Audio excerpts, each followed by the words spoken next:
ကမ္ဘာကုန်သွယ်မှုစုစုပေါင်းရဲ့3ပုံ1ပုံနီးပါးတနည်းအားဖြင့်$3 trillion ကျော်တန်ဖိုးရှိတဲ့ကုန်စည်တွေပြည်စည်းများဖြတ်တန်းသွားလာနေတဲ့ရှီလန်ကြောင်းဒါတွေမကသေးပဲရှေးရောက်ကျမ်းပြင်မှာ$ဘီလီယံချီတန်ဖိုးရှိတဲ့ရှီနန်စိမ်းတွေနဲ့တဘာတုံးဝိတိုက်ပေါင်းများစွာပြုံးကန်ထားတဲ့နေရာ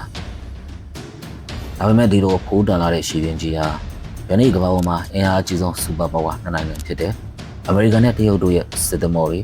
တိုက်လေယာဉ်တွေနှိမ့်စင်တဲ့အများလက်တကမ်းကွာမှာထိတ်တိုက်ရင်ဆိုင်တိုးနေကြတဲ့ကမ္ဘာအန်ဒီရဲ့ရှိဆုံးတင်မင်းတပံရှီပြင်ကြီးတစ်ခုဖြစ်လို့နေပါတယ်ဟုတ်ပါတယ်ဒါကတော့စည်ရေးလေးလာသူတွေကအကယ်၍ကမ္ဘာစစ်ဖြစ်လာခဲ့ရင်တတိယကမ္ဘာစစ်ရဲ့မိဘဖြစ်လာနိုင်တယ်လို့အားလုံးကမြင်ရစွာသတ်မှတ်ထားတဲ့တောင်တရုတ်ပင်လယ်ပြင်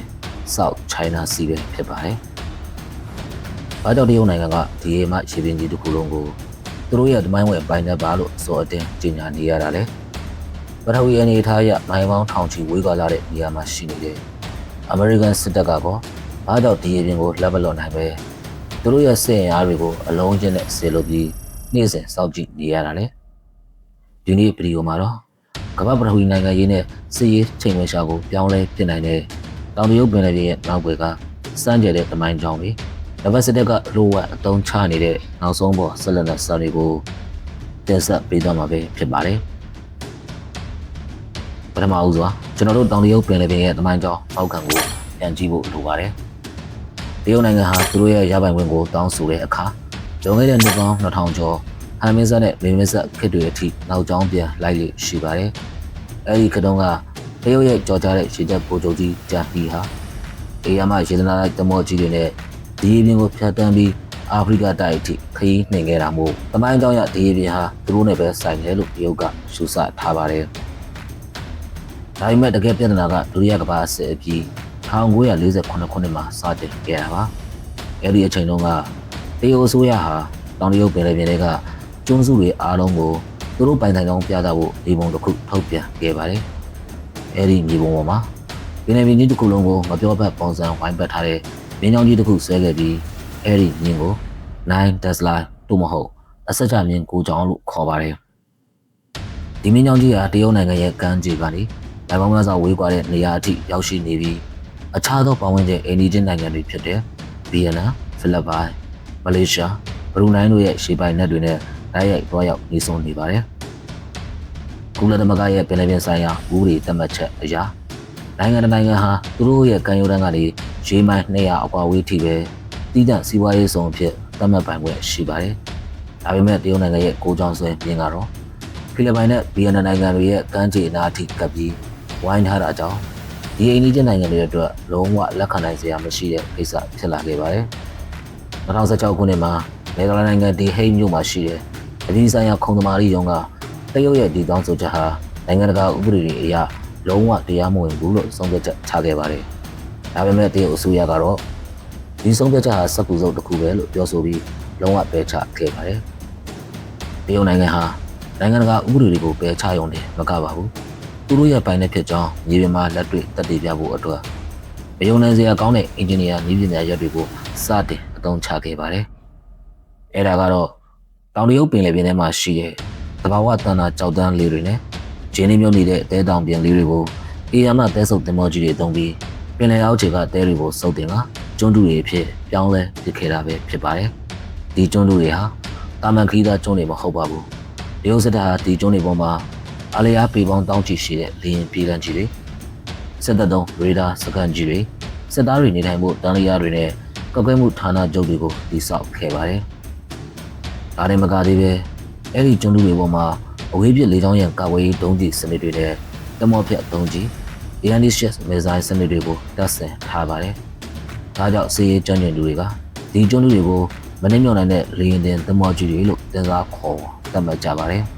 တရုတ်နိုင်ငံရဲ့ရည်ရွယ်ချက်ကတော့အကယ်၍စစ်ပွဲဖြစ်လာခဲ့ရင်တောင်တရုတ်ပင်လယ်ပြင်ကြီးတစ်ခုလုံးကိုသူတို့ရဲ့သမုဒ္ဒရာခံတပ်ကြီးအဖြစ်အပြည့်အဝထိန်းချုပ်ထားနိုင်ဖို့ပြင်ဆင်လိုက်တာပဲဖြစ်ပါတယ်။အခုဆိုရင်ဒီအပြင်တရုတ်စစ်တပ်ကဘယ်လိုလက်နက်စမ်းတွေကိုအသုံးချပြီးအမေရိကန်ကိုတုံ့ပြန်ဖို့ပြင်ဆင်နေလဲဆိုတာကြည့်ကြရအောင်။တရုတ်နိုင်ငံရဲ့စစ်ဗျူဟာကို A2AD ANDSS Area Daniel လို့ခေါ်ပါတယ်။ဆိုလိုတာကတော့အမေရိကန်စစ်သင်္ဘောတွေကိုတောင်တရုတ်ပင်လယ်ပြင်ထဲအဝင်မခံပဲအဝေးကနေတင်ဖြတ်တောက်ဖျက်ဆီးပြမဲ့ဗျူဟာပဲဖြစ်ပါတယ်။ ဒီဗျူဟာရဲ့အဓိကအရေးကြီးဆုံးအချက်ကတော့ DF-21D နဲ့ DF-26 လို့ခေါ်တဲ့လေယာဉ်သင်္ဘောဖြတ်ပဲသိန်းဒုံးကျည်ကြီးများပဲဖြစ်ပါတယ်။ဒီဒုံးကျည်တွေဟာကမ္ဘာလေထုပြင်ပထိပြန်တက်သွားပြီးမှမိုင်ပေါင်း1000ကျော်ဝေးကွာတဲ့နေရာမှာအမေရိကန်ရဲ့ဒေါ်လာဘီလီယံချီတန်လေယာဉ်သင်္ဘောကြီးတွေစီကို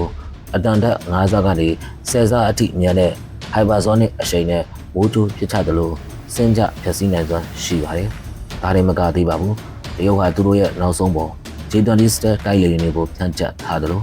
ခြေရောက်ကျမ်းမြေမှာလည်းလူမပါပဲ automatic စနစ်နဲ့ရန်သူသင်္ဘောတွေကိုခြေရာခံမဲ့အလိုလျောက်မောင်းရေရောက် drone UUVS ကိုပါလိုဝတ်စာစမ်းသပ်အသုံးပြုနေပြီဖြစ်ပါတယ်။ဒါဆိုရင်စစ်တပ်အင်အားကမ္ဘာနံပါတ်1အမေရိကန်ကတော့တရုတ်ရဲ့ဒီလေယာဉ်နဲ့သင်္ဘောဖြတ်ဒုံးကျည်တွေကိုကြောက်ပြီးနေနေမှာလားလုံးဝမဟုတ်ပါဘူး။အမေရိကန်ရေတပ်ဟာတရုတ်ရဲ့ဒုံးကျည်မျိုးရွာချမဲ့အန်ဒီရဲကိုကြော်ဖြတ်ဖို့ Distributed Maritime Operation လို့ခေါ်တဲ့စစ်ဗျူဟာတက်ကိုသုံးလာပါတယ်။ဆိုလိုတာကတော့သင်္ဘောတွေကိုအုပ်စုကြီးတစ်ခုတည်းစုမထားတော့ပဲပင်လယ်ပြင်အနှံ့ဖြန့်ခွဲထားပြီးကွန်ပျူတာစနစ်တွေနဲ့ချိတ်ဆက်ကဗပိုင်းနေတဲ့တိုက်ခိုက်တာပဲဖြစ်ပါတယ်။လန်ဒန်ဆန်မိုင်းမှာလည်းအမေရိကန်ဟာသူတို့ရဲ့ဖြတ်သင်္ဘောတွေပေါ်မှာဟယ်လီလို့ခေါ်တဲ့စွမ်းရည်မြင့်လေသာလက်နက်စနစ်များကိုတပ်ဆင်နေပြီးဖြစ်ပါတယ်။ဒီလေသာလက်နက်တွေကရန်သူစီကလာမဲ့ drone တွေနဲ့ဒုံးကျည်တွေကိုစက္ကန့်ပိုင်းအတွင်းအလင်းလုံးနဲ့ဖျက်ဆီးပစ်နိုင်စွမ်းရှိပါတယ်။ဒါတွေမကသေးပါဘူး။အမေရိကန်ရဲ့အဓိကအာသာချက်ကတော့ရေရောက်ကျမ်းမြေကကမ္ဘာအတန်တိတ်ဆုံး Virgin Class နျူကလ িয়ার ရှင်ကုန်သင်္ဘောကြီးများပဲဖြစ်ပါတယ်။ဒီရေငုပ်သင်္ဘောတွေဟာတရုတ်ရဲ့ရေဒါနဲ့ကံရိုးတန်းကာကွယ်ရေးစနစ်အားလုံးကိုကျော်ဖြတ်ပြီးတရုတ်နိုင်ငံရဲ့အတွင်းပိုင်းအထိဒိုမာဟော့ခရုဒုံးကြီးတွေနဲ့တိတ်တဆိတ်ဝင်ရောက်ပုံကျဲနိုင်စွမ်းရှိနေပါတယ်။လက်တလောအခြေအနေတွေမှာ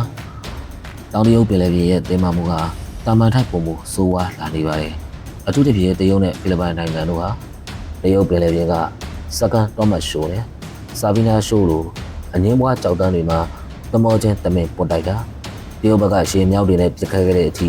ထိတ်တိုက်ပြမှုတွေဇက်တိုက်ဖြစ်ပွားနေပါတယ်။ဒီနေရာမှာကမ္ဘာကြီးအတွက်